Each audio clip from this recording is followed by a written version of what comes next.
Hey everyone, welcome back to Crypto Cash. Thank you so much again for joining me here. I hope you're having a fantastic day. Let's take another look here at XRP, double check a few important factors. We did break out or break free from our cup and handle pattern, but it was pretty uneventful. Unfortunately, that run didn't really push too hard. Concurrent with Bitcoin, now that Bitcoin's pulling back, we're seeing the same from XRP. So this isn't anything abnormal. Majority of the market's behaving the same way, but we wanted to look and see if there's anything on the back end kind of giving us an indication of a shift in momentum, or more importantly, just kind of understand best practice in situations like these. So do me a favor, hit the like button, comment below if you get a chance. Absolutely do that every single time you watch the videos. Really helps grow the channel.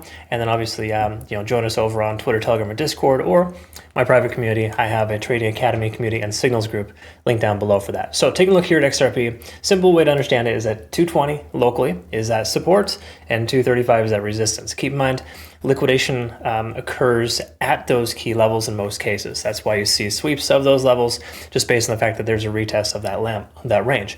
All that being said, 235 is that upper range, 220 is that lower range. That's kind of little channel that we're in right now. But from a macro perspective, there's a lot more liquidation above the price. And this is generally favorable for longs because there's too many shorts in the market right now. Okay, and if you take that and you combine that with how many longs are also currently in the market, with more longs taking, in this last 5 days, by the way. So last 5 days worth of trading, we see way more longs pushing the price action higher. In the last 30 days, we see a lot of shorts hedged at about 235 to 240.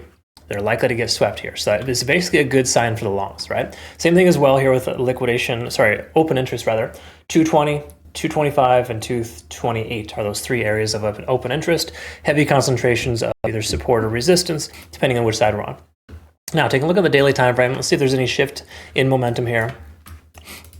When we looked at this yesterday, we were breaking above 50 on the RSI.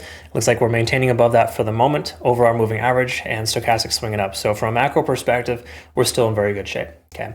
Now, we may not go parabolic or go crazy like most of those moon boys are going to tell you, but for the most part at this point, it is looking quite strong and the likelihood of further upside does seem practical. Okay.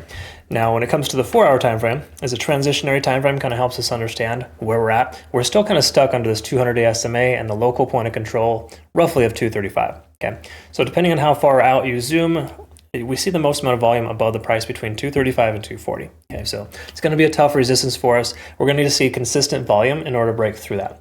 Between now and then, though, everything else is looking pretty decent. We're over 50 on the RSI while we're still swinging down stochastically for the second time, and we're also diverging on the MACD. We have good support below the price action. Okay, so that's mostly favorable. I prefer to trade on support rather than momentum. That's just me personally. Now, the hourly time frame will also probably reflect this here as well, which it does. While this is not a perfect situation, we're still maintaining above the cloud until we lose this 225 range. I think we're in pretty solid shape. Once more, a lot of this hinges on Bitcoin. If Bitcoin is pulling back, we'll see the same thing for this coin, and just kind of one of those situations where it's inevitably it's going to get better, continuing higher, I believe. But the overall sentiment here is that we may expect a short-term correction because Bitcoin is on the pullback for right now. So that is kind of where we're at there. Not amazing, not terrible, mostly positive though, in my personal opinion, just based on the overall sentiment here. So that's kind of where we're at. Hope that makes sense. I described it correctly. I'll post a playout chart on our Twitter, Telegram, and Discord. That's available here for you if you want it.